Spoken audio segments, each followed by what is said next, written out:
Alright, so now that we talked about the gameplay, it's time to talk about what Secret of the Mimic is really telling us. Because behind all the bosses, the mechanics, the amazing music and graphics, there's a deeper story to be told. And it all starts with Edwin and Fiona. Because yes, we play as Arnold, and the ultimate goal is to get the Mimic schematics, but to really understand the whole of it, we need to go and look at the Murray family. Because yeah, it all roots back to them and the company. So the two actually met at Murray's Costume Manor, young, bright, and full of ideas. Edwin was a son of the business owner at the time of the meeting, and Fiona was a brilliant mascot puppeteer designer. Over time, the two fell in love, they got married, and they had a child. Fiona became a driving force within the company. But there's a darker side here too. Of course, it's Five Nights at Freddy's.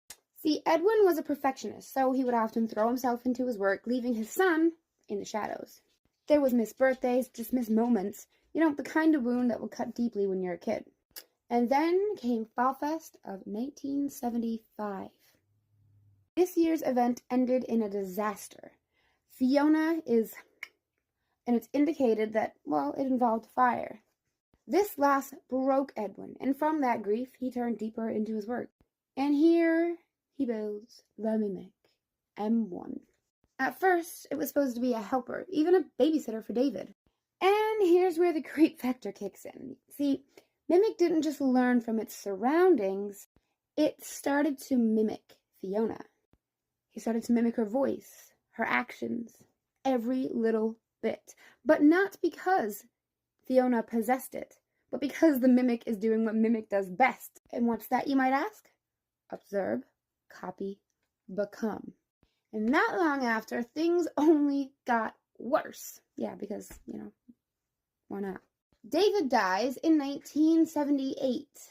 And, Edwin, drowning in grief, decides, hey, it's a great idea to try and bring my son back through the machines like I did with Fiona.